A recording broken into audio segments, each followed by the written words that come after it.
우리 오늘 하나님 말씀은 사도행전 2장 말씀입니다. 37절로 47절까지 말씀입니다. 그들이 이 말을 듣고 마음에 찔려 베드로와 다른 사도들에게 물어 이르되 형제들아 우리가 어찌할꼬 하거늘 베드로가 이르되 너희가 이렇게 하여 각각 그리스도의 이름으로 세례를 받고 제사함을 받아 그리하면 성령의 선물을 받으리니 이 약속은 너희와 너희 자녀와 모든 먼 사람 주 우리 하나님이 얼마든지 부르시는 자들에게 하시는 것이라 하고 또 여러분과 같이 나타나라 이르시되 너희가 육편같은 데에서 구원을 받으라 하니 그 말을 받은 사람들은 세례를 받으니 이날에 신도의 수가 3,000이나 더하더라. 그들이 사도를 받으시는 바가 서로 교제하고 헛되며 오직 기도하기를 힘쓰니라. 사람마다 두려워하는데 사도들로 말미암아 기사와 표적이 많이 나타나니 믿는 사람이나 함께 믿어 모두 물론을 서로 공경하고 또 재산과 소유를 팔아 각 사람의 필요를 나눠주며 날마다 마음을 같이하여 성전에 모이기를 힘쓰고 집에서 떡을 떼며 기쁨과 순전한 마음으로 음식을 먹고 다 같이 합니다. 하나님을 찬미하며 또 온 백성의 칭송을 받으니 주께서 구원받는 사람을 날마다 더하게 하시리라. 아멘. 오늘 하나님 말씀의 제목은 기대입니다. 기대라는 제목으로 저와 여러분이 은혜를 나누기를 원합니다. 오늘부터 이제 4월 이번 주, 다음 주, 4월이 끝나죠. 그래서 제가 이번 주, 다음 주는 교회 공동체에 대해서 설교를 할 거고, 그리고 5월은 가정의 달이니까 절기에 맞춰가지고 제가 설교를 할 건데, 저는 가정 회복이 굉장히 중요하다라고 생각하는 사람이거든요. 그래서 여러분들이 이 하루도 빠지지 않고 참석하셔서 말씀 드셔서 여러분들의 삶의 가정의 회복의 역사가 일어나기를 간절히 소망합니다.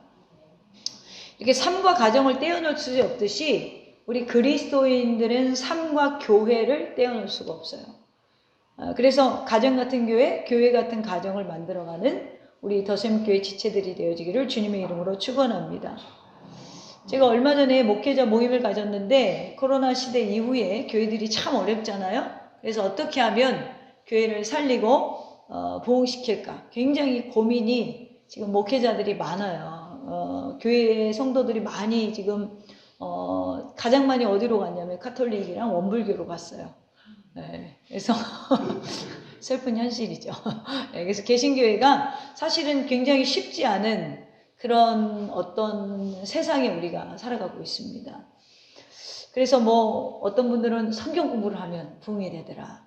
어떤 분들은 기도회를 하면 부흥이 되더라. 잘 알겠지만 사실은 이게 절대 실천하기 힘든 것 중에 하나입니다.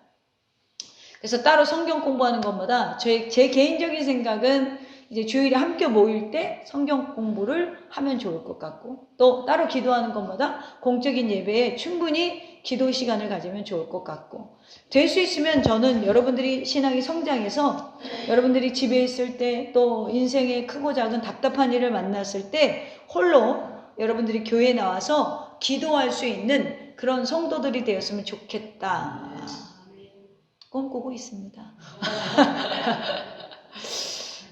저는 사실 누가 부흥 어떻게 하면 될까요? 답은 잘 모르겠어요. 부흥이 밤마다 기도해서 될 수도 있고 전도잔치를 해서 부흥될 수도 있고 근데 이제 제 성격 중에 장점 중에 단점 중 하나가 누구 말을 잘 안 듣는다라는 거죠. 네, 저 정말 누구 말 안 듣거든요. 네, 여러분들 제가 웃고 있다고 믿으시면 안 돼요. 저는 누가 했더라 그래? 전혀 이렇게 동요가 없어요. 그래서 여러분 저는 모태신앙입니다. 무슨 의미인지 아시겠어요? 중간에 절대 믿을 인간이 아니라서 하나님께서 태에서부터 불렀다는 거죠. 정말 대단한 거예요. 여러분들 정말 대단한 거예요. 누구 말을 귀 기울여 듣는다는 거잖아요. 근데 모태신앙은요, 얼마나 예수 안 믿게 생겼으면 하나님이 어머니 태에서부터 세뇌시키는 거야. 세뇌시키는 거예요. 그래서 제가 우리 엄마라는 말보다 주여를 더 빨리 배웠대요. 주여라는 말을 더 빨리 했다라는 거예요. 그래서 주여. 그래서 또 얼마나 예배를 안 드릴 것 같으면 정말 저 신학교 가기 전에 예배 드리는 거 싫어했거든요. 예, 여러분들 대단한 사람들이에요. 네. 예. 그래서 얼마나 예배를 안 드릴 것 같았는지 예배 인도하는 목사를 만들어 주신 거예요. 할렐루야. 이렇게 생각하니까 모든 것이 은혜로다. 그래서 하나님은 맞춤형 하나님이에요. 제가 늘 하는 이야기지만 맞춤형 하나님. 우리가 직분이나 배경이나 세상이 가지고 있는 건 자랑할 것이 하나 없어요. 그러니까 우리가 가지고 있는, 제가 가지고 있는 어떤 배경이나 여러분이 가지고 있는 배경이나 이런 것들은 하나도 자랑할 게 없다라는 거예요. 그래서 누가 큰 집에 살던 작은 집에 살던 우리가 하나도 또 상관이 없다라는 거예요. 하나님께로부터 우리에게 맞춤형으로 허락하신 은혜라는 것이죠. 제가 오늘 부흥 이야기를 좀 하려고 합니다. 우리가 이제 이전을 앞두고 있는데 좀 마음을 모아서 우리가 교회 공동체에 집중하기를 하나님이 바라시기 때문에 이럴 때는 누가 가장 역사할까요? 오늘도 보면서 제가 보니까 마씨가 역사를 합니다. 그래서 우리가 항상 조심해야 돼요. 네, 그래서 우리가 이런 상황에서는 마음이 상해도 안 되고 우리가 마음이 흩어져도 안 돼요. 그래서 그리스도 안에서 우리가 온전히 하나 돼야 돼요. 그래서 우리가 이런 것들을 준비할 때는 누가 배가 제일 아프냐면 마씨가 배가 아파. 그런 걸 알아야 돼. 그래서 내가 오늘 교회 가기 싫다 이런 생각이 들 때 딱 이렇게 생각. 내가 영적으로 잘 되려고 하니까 마씨가 배가 아프구나. 그래서 이런 감정을 주는구나. 그러면 오는 길이 즐겁다, 괴롭다. 즐겁다. 할렐루야? 즐겁다는 거죠. 그래서 우리가 새롭게 준비하면서 하나님의 우리 더샘교회를 향한 기대가 뭐냐 그러면 저는 성경에서 답을 좀 찾았으면 좋겠어요. 네. 전 누구 말 안 들어도 제일 무서워하는 분이 있어요. 누구냐면 하나님. 하나님. 제가 어렸을 때 이제 참 우리 원로 목사님이 돈은 안 벌고 기도만 하셨거든요. 그게 너무 힘들었어요. 돈은 안 벌고 기도만 하는 집은 자녀들이 많이 불만이 많죠. 돈은 안 벌고 기도만 하시는 거예요. 그래가지고 제가 이제 고등학교 때 운동을 했잖아요. 근데 이제 나갈 때 얼마가 필요하냐면 10,000원이 필요해요. 그 당시에 10,000원이면 큰 돈이거든요. 왜 10,000원이 필요하냐면 교통비가 남들보다 많이 들어요. 체육관 갔다가 뭐 인천 공설운동장 갔다가 이 버스비, 그 다음에 도시락을 2개를 싸가도 한 끼는 밥을 사 먹어야 돼요. 그래서 우리 가서 먹을 수 있는 게 뭐 있어요? 떡볶이 아니면 뭐 이런 거잖아요. 그래서 그거 사 먹을 돈이 하루에 필요한 게 그 당시에 10,000원이었어요. 근데 엄마 돈 줘. 그러면은 맨날 이러고 돈을 안 주는 거야. 하나님한테 기도하라는 거야. 근데 돈을 안 주고 하나님한테 기도하려고 화가 나겠어요? 안 나겠어요? 예? 그래서 엄마 기도는 들어줘도 내 기도는 안 들어주니까 빨리 돈 내놓으라고. 그래갖고 굉장히 제가 좀 불만이 많았어요. 그래서 제가 뭐 이렇게 불만이 많으니까 나갈 때 항상 뭐가 있었냐면 싸우고 나가요. 싸우고 나가면 그날은 사건 사고가 일어나. 코뼈가 부러지던지 나가다 발목이 삐던지 항상 다치는 거예요. 그래가지고 나중에는 요거를 내가 딱 캐치하고 우리 집이 그때 9층이었는데 엘리베이터를 딱 타면은 엄마랑 싸우고 나가면서 엘리베이터 딱 타면 회개하는 거예요. 하나님 오늘은 안 다치게 해주세요. 제가 잘못했어요. 그러고 나가는 거예요. 이제 엄마한테는 사과는 안 하지만 그러고 나가는 거예요. 우리가 어떻게 성장하냐면 사실은 이런 과정 속에서 우리가 뭘 깨달아요? 제가 뭘 깨달은 거죠? 이런 상황에서 우리가 싸우면 안 되는구나. 이걸 깨달은 거예요. 그러니까 마음이 어떠냐면 항상 내가 언성을 높이거나 이러고 집에 나올 때 이러면 안 되지라는 걸 스스로 깨달은 거야. 뭐 때문에? 몇 번의 부러짐으로. 할렐루야. 몇 번의 부러짐으로 깨달은 거예요. 예, 그런 과정을 통해서. 그러니까 맞춤형 하나님이라는 게 하나님은 우리의 기질을 우리보다 잘 아세요. 그렇게 되면 때로는 자존심을 상해서 가 계시고 때로는 어려움을 주셔서라도 때로는 우리가 괴로움을 당할 때 우리가 뭘 깨달으냐면 하나님을 향하여 우리 자신을 보게 되고 우리가 우리 스스로를 깨닫게 된다라는 것이죠. 오늘 말씀 앞에 우리 모두가 이제 저는 거룩한 비전을 받고 주님의 좋은 군사로 여러분들이 성장하기를 주님의 이름으로 축원합니다. 그럼 성경 속에서 정말 하나님을 제가 무서워한다 그랬잖아요. 하나님이 주시는 답은 뭐냐? 하나님이 우리를 향한 기대는 뭐냐? 첫째로 회개 공동체예요. 회개 공동체. 사도행전 1장 8절 이하에 보면 예수님께서 성도들에게 나의 증인이 되라고 비전을 주시고 승천하십니다. 그리고 약 10일 만에 2장 1절에 보면 이들이 모여서 기도하다가 5월 19일이 이제 오순절 주일인데 이때 이 설교를 많이 하죠. 1장 2절 설교를 많이 해요. 그러면 10일 만에 약 2장 1절에 보면 이들이 모여서 기도하다가 성령의 놀라운 임재를 경험하게 돼요.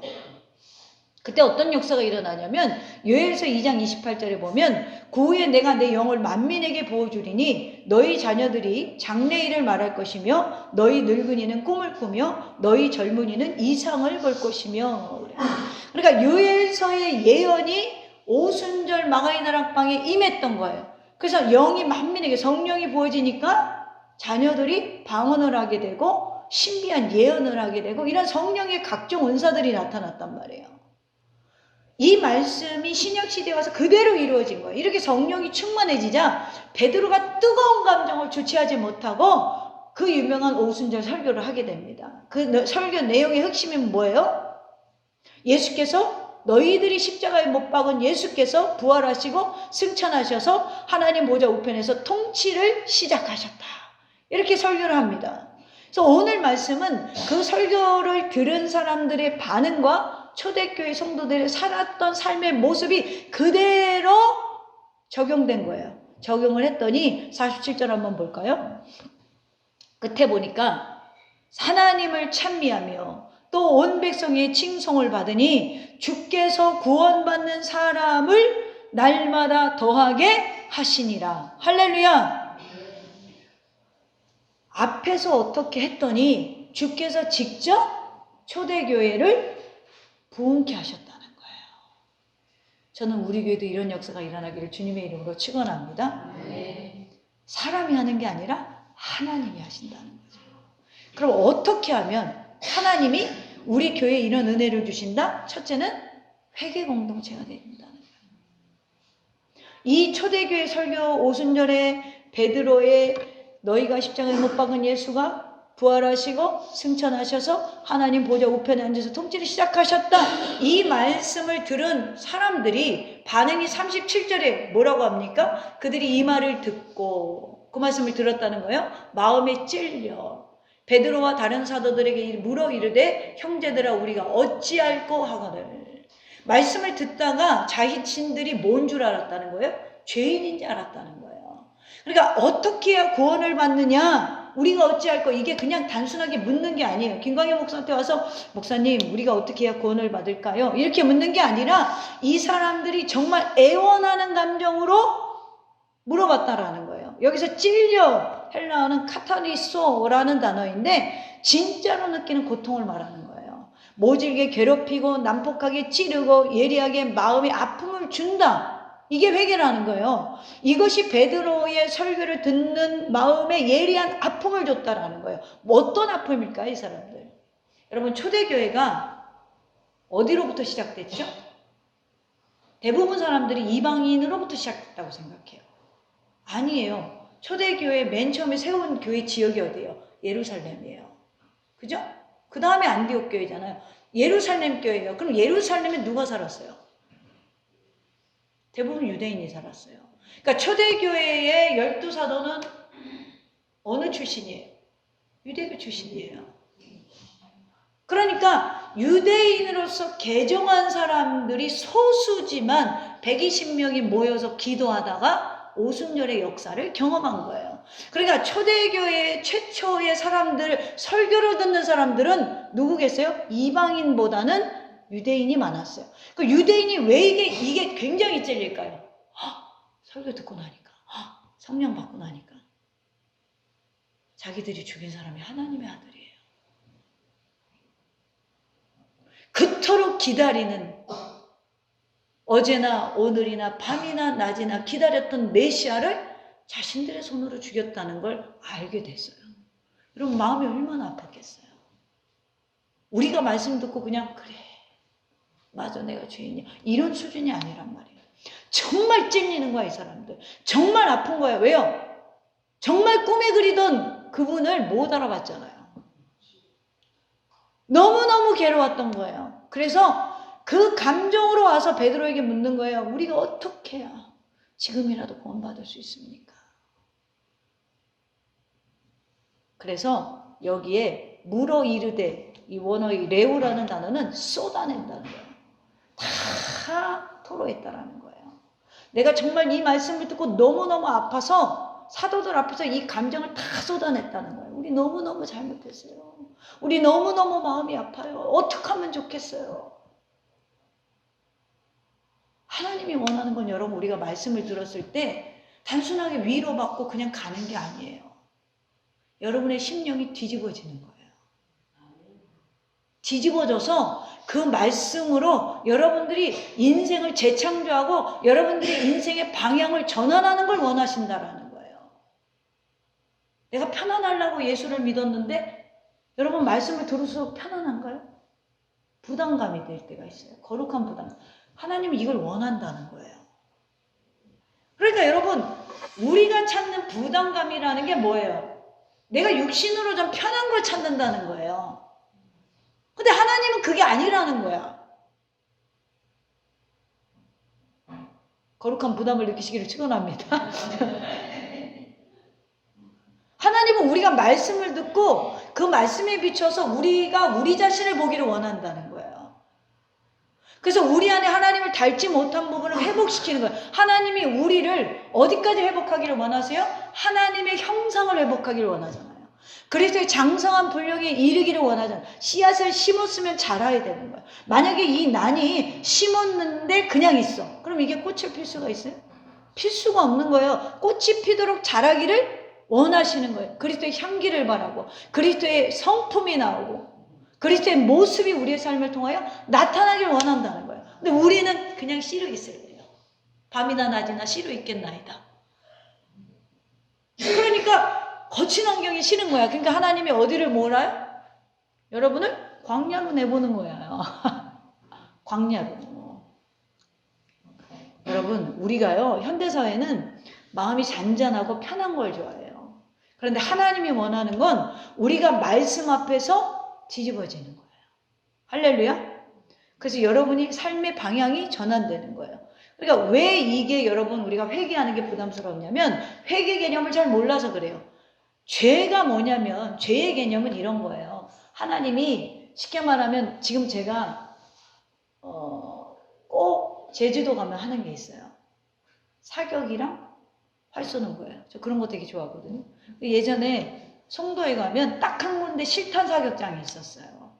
그때 나도 돈이 많아가지고 20대 초반에 실탄 사격을 했어요. 조심해. 근데 거기서 진짜 누가 자살을 해가지고 그 실탄 사격장이 문을 닫았어요. 그리고 나서 제가 못했는데 사격을 할 때나 이 활을 쏠 때 관역이 있잖아요. 죄라는 개념은 이 관역을 빛나서 쏘는 거예요. 앞만 쏘도 점수가 안 나와. 그러니까 하나님이 원하는 관역이 있고 길이 있는데 우리가 자꾸 다른 길을 가는 게 죄의 개념이란 말이에요. 그럼 회개는 뭐냐면 이걸 고치는 거예요. 어디로? 10점 만점으로 쏠 수 있도록 내 인생이 전환되어지는 거예요. 그러니까 여러분 회개가 나쁜 게 아니에요. 하나님이 우리를 바른 길로 인도하는 과정이라는 거예요. 할렐루야. 스스로 못하니까 말씀을 들어서 찔리게 하시고 스스로 못하니까 다리를 문지러서라도 바른 길을 가게 하신다는 거예요. 그러니까 관역을 자꾸 고치면 어디로 가요? 10점 만점으로 가는 거예요. 회개라는 건 여러분 어려운 게 아니라 자꾸 고쳐서 어디로 갑니까? 하나님이 원하는 10점을 쏘아 올리는 거예요. 그러니까 회개는 선택이에요? 필수예요? 필수예요. 대답 잘하셨어요. 필수는 학교 등록하고 필수를 이수하지 못하면 졸업을 해요? 못해요? 못해요. 근데 요즘 성도들은 졸업을 안 하려고 그래. 졸업을 안 하려고 하는 거예요. 이스라엘 백성이요. 바로의 탄압해서 출애굽한 상태를 우리가 모형적 진리로 봤을 때 인간이 구원받은 상태로 봐요. 성령 세례받고 거듭난 상태, 출발 지점이에요. 그 출발을 하고 나서 어디로 들어가죠? 광야로 들어가요. 광야에 들어가서 처음에는 가나안 땅을 바로 들어갈 수 있었는데 뭐 했어요? 길을 제시해 줬는데 가나안 족속이 무서워. 그래서 무서워 떨다가 원망하고 있다가 40년을 돌게 돼요. 40년을 돌면서 마치 이런 거예요. 혼나서 물이 없어가지고 혼나서 원망하다가 혼나고 물을 얻고, 배가 고파서 하나님 원망하다가 하나님 말씀 듣고 깨달아서 만나를 얻고, 고기 먹고 싶다고 불평하다가 하나님한테 혼나서 메추라기 얻어먹고, 우리 지금 이러면서 가는 거예요. 그러면 가나안은 뭐의 모형이죠? 천국의 모형이에요. 천국의 모형. 그러니까 이 천국은 어떻게 가는 거예요? 자꾸 삐뚤어지고 도는 우리가 고쳐서 가는 거예요. 아직도 안 고쳐져서 살아있는 거야. 심심한 위로를 드립니다. 내가 살아있는 게 축복이냐 아니냐 잘 생각해봐. 천국을 믿는다면 잘 생각해 보셔야 돼요. 난 답은 안 줬어요. 우리가요, 가나안을 향해 가긴 가는데 방향이 틀어지면 아무리 가려고 해도 목적지에 도달하지 못해요. 그러니까 지금 쏘면 1점도 안 나오는 거예요. 그래서 하나님이 거친 환경을 통해서 뭐 하게 하세요? 회개하게 하세요. 그러니까 그래서 뭘 가리키냐면 내가 전능자다. 내가 너를 구속하였다. 내가 전능자야. 물이 필요해? 내게 구해라. 고기가 필요해? 내게 구해라. 할렐루야? 그래서 여러분 어디로 가요? 방향을 잡으면서 가나안을 향해서 또 가는 거예요. 그러면서 광야에서 누가 죽죠?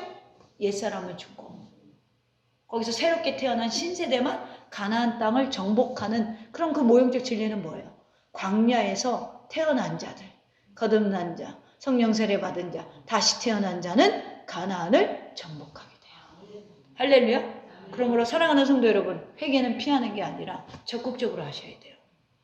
미루는 게 아니라 지금 당장 하셔야 돼요. 말씀을 듣고 내 삶을 고치는 걸 자꾸 미루시면 안 돼요. 두려워하시면 안 돼요. 왜 그렇죠? 하나님이 우리를 바르게 인도하는 과정이기 때문에. 저는 여러분이 5월 말까지 한 번도 빠지지 말고 말씀을 듣고 치유와 회복의 역사가 일어나기를 바라요. 그래서 여러분이 정말 방향을 바로 정해서 정말 내 가정과 내 삶이 하나님을 향하여 올곧게 걸어갈 수 있는 그리스도의 순종된 가정과 자녀들이 되기를 주님의 이름으로 축원합니다. 두 번째로 하나님이 당신의 자녀들을 향한 기대는 구원받은 공동체 되기를 원하세요. 목사님 구원받았으니까 우리가 여기 왔지요. 내가 아나? 하나님만 알지. 38절에 사도 베드로가 회개하면 무엇을 주신다고 하죠? 그리하면 성령의 선물을 받으리니. 성령을 선물로 받는 게 아니에요. 성령의 선물을 받는데요. 성령이 주시는 선물은 뭐죠? 우리에게 성령님이 하시는 역할은 구원을 적용시킨다는 거예요. 그 적용의 과정은 뭐죠? 믿음을 주신다는 거예요. 할렐루야. 그리스도의 복음을 믿게 한다라는 거예요. 오늘도 그 성령의 선물을 받지 못한 자들은 꽃구경 같고, 성령의 선물로 받은 자들은 오늘 하나님께 예배한다라는 것이죠. 성도의 삶 속에서 역사하시는 성령의 사역에 대한 약속은 너희라는 말을 통해서 우리가 39절에 보면 이제 제시된 말씀이 보편적으로 확장되어집니다. 그리고 너희 자녀 세대적으로 적용되고, 모든 먼데 사람은 뭐예요? 이방인들, 오늘 우리까지, 또 우리가 전하는 이구의 사람들까지 전 세계적으로 복음이 퍼져나갈 것을 예고하고 있어요. 그것이 성령의 선물이라는 거예요. 할렐루야. 그리고 예수 그리스도가 베풀어진 구원을 믿고 뭐하라? 40절에 보면 또 여러 말로 확증하며 권하여 이르되, 여러 설교를 했다라는 거예요. 너희가 이 패역한 세대에서 구원을 받으라. 그렇습니다. 구원은 패역한 세대에서 받는 거예요. 그리고 패역한 세대란 뭘까요? 하나님의 뜻에 어긋나 있는 세대. 하나님은 노아 시대에 인간의 패역함을 보시고 온 세상을 물로 심판하시면서 노아와 그의 가족 8인만 살리셨어요. 그렇게 여러분에게 구원하시겠다라는 거예요. 하나님은 우상을 숭배하던 아브라함의 지역의 패역함을 보시고 아브라함 가족만 그를 약속의 땅으로 인도하셔서 하나님 백성으로 살게 축복하셨다는 거예요. 하나님이 여러분에게 그것을 선물로 주신다는 거예요. 하나님은 애굽 땅에서 우상 숭배했던 이스라엘을 가나안 땅으로 불러내시고 그 땅에서 율법을 지키며 예배하는 하나님의 백성으로 인도하신다라는 거예요. 하나님이 선물로 여러분에게 그것을 주시겠다라는 거예요. 구원은요, 패역한 땅에서 나와서 하나님의 약속의 땅으로 들어가는 것입니다.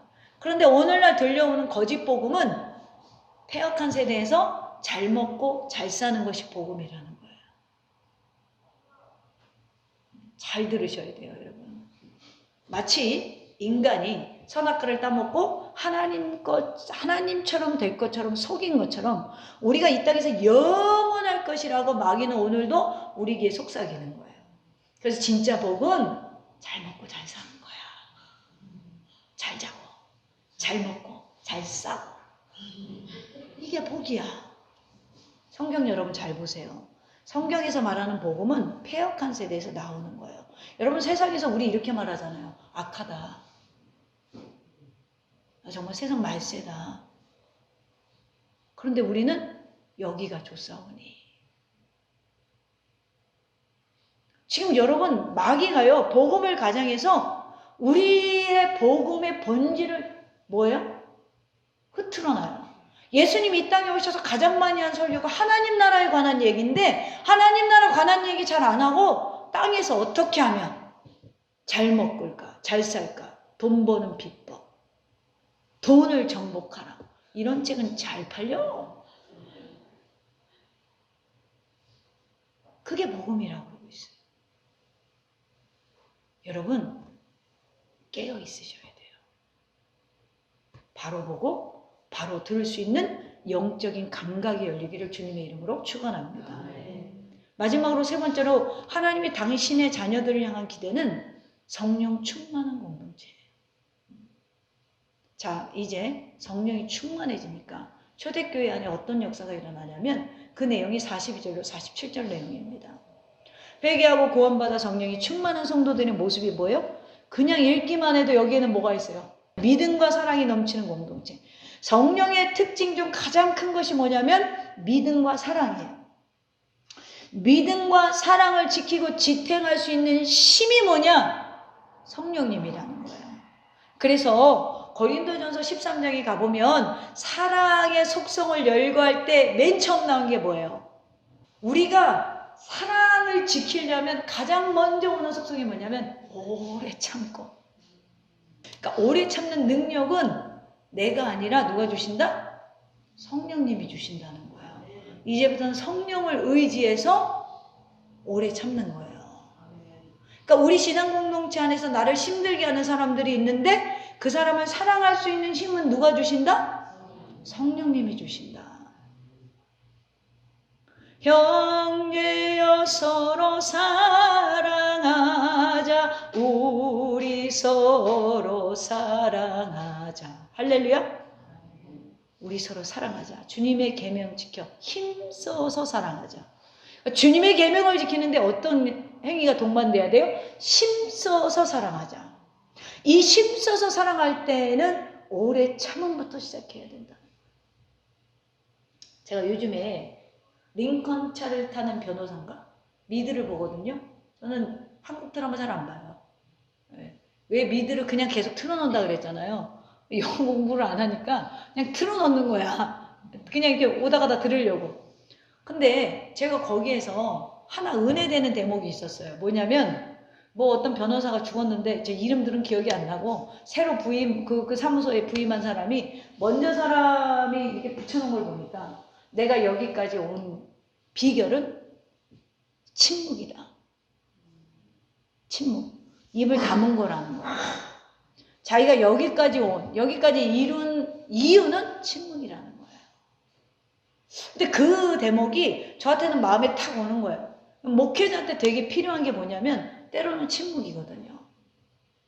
제가 만약에 여러분들한테 제 성격 그대로 드러내가지고 다 얘기를 하면 아마 여기 한 명도 안 계실 것 같아요.